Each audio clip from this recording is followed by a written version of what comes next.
Good morning, students. This is chapter 11, Dual Nature of Radiation and Matter.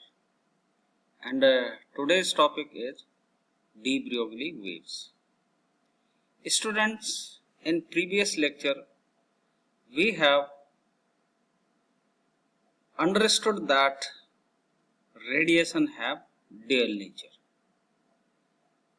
The wave theory explains the phenomena reflection, refraction, interference, diffraction and polarization, whereas the phenomena photoelectric effect, Compton effect, black body radiation, X-ray spectra was successfully explained by the quantum theory, means the particle theory.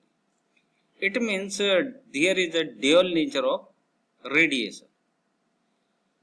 Now we are going for the dual nature of matter, right? Students, Louis de Broglie was a famous scientist. He suggested that the particles like electron, proton, neutron, means the light mass particles have also the dual nature. They also can have particle as well as wave nature. Means the matter also have dual nature, right? In no experiment matter exists both as particle and as wave simultaneously. Actually, they are complementary to each other, right? So when we apply the theory that matter is a wave, so we should not consider it as a particle, right? De Broglie suggested that the nature loves symmetry. This is the property of the nature. It always loves symmetry. Now, universe is made of particles as well as radiation. It means there should be symmetry between particle and radiation. If radiation have dual nature, it means particles should also have the dual nature, since the nature loves symmetry. So this was the suggestion given by the de Broglie, right?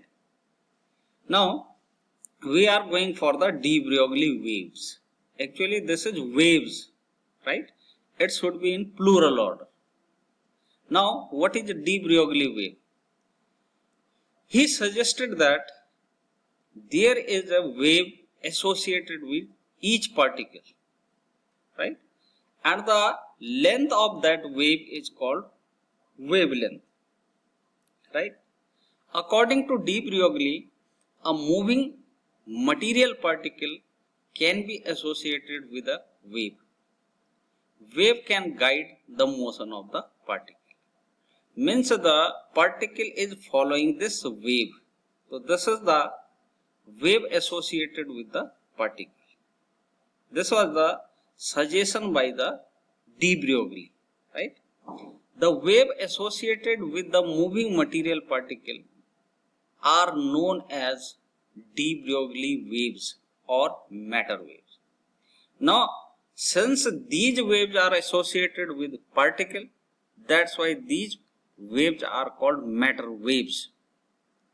And since it was suggested by the de Broglie, so we can also say that these are de Broglie waves, right? Now, theoretically, de Broglie calculated the wavelength of the particle. From there, he put the suggestion that there should be wave associated with the particle. He took the particle photon, right? In quantum mechanics, there is a particle quanta of energy that is called photon. So he took the particle photon, right? Now, according to quantum theory, the energy of the photon is h nu, and that may be written as h c by lambda, right? This is according to quantum theory, right?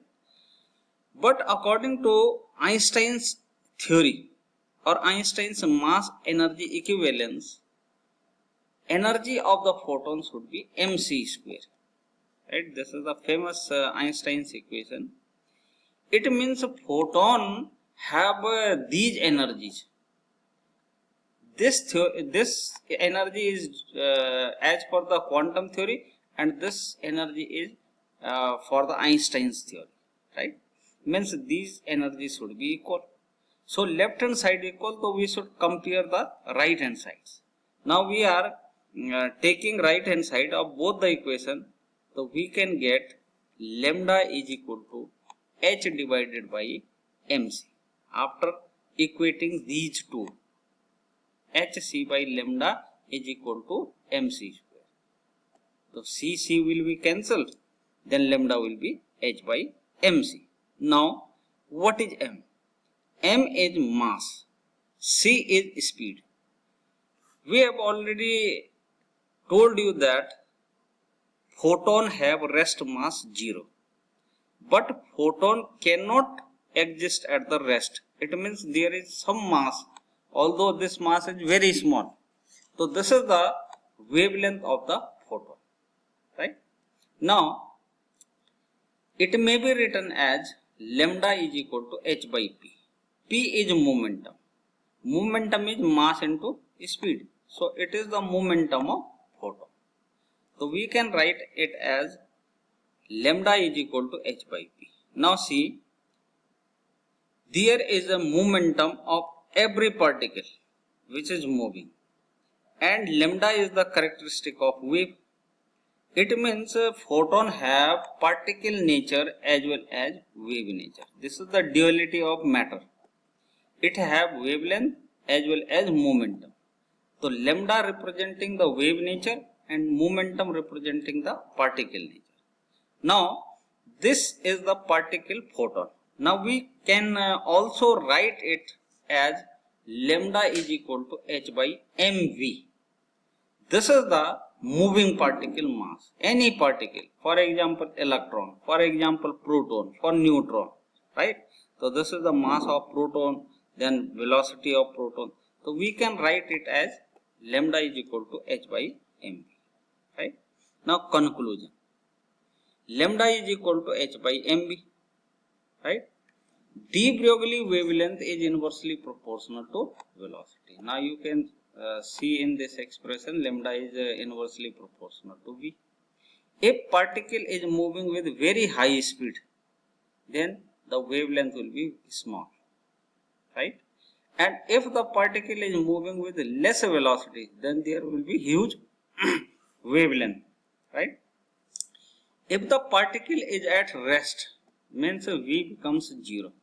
So de Broglie wavelength will be infinite. Now see, this is a wave and this is called wavelength.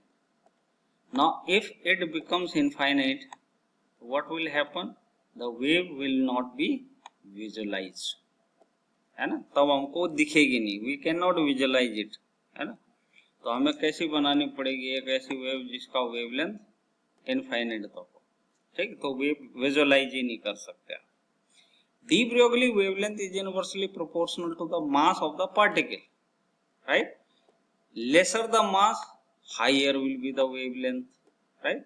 The wavelength associated with heavier particle is smaller than the lighter particle.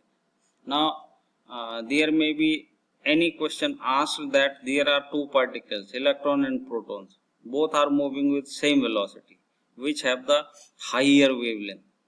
So lesser the mass, higher will be the wavelength. So electron will have the higher wavelength, right? De Broglie wavelength is independent of charge of the particle. Now see, in this equation there is no charge. So if we are moving two particles of same mass with the same velocity, right? For example, these two particles having same mass, same velocity, moving with same velocity, one having charge and another having no charge, means a zero charge. So both particles will have same wavelength since it is independent of charge, right? Now matter waves like electromagnetic wave can travel in vacuum and hence they are not mechanical waves, right? Means matter wave is also non-mechanical wave. Mechanical waves are those waves which require material medium for propagation. But matter waves and electromagnetic wave can travel in the vacuum also. So it is non-mechanical waves. Okay? Matter waves are not electromagnetic wave because they are not producing accelerated charge, not produced by the accelerated charge. देखिए electromagnetic wave is always generated by the accelerated charge, but matter waves are not produced by the accelerating charge. So matter waves are not electromagnetic waves, right?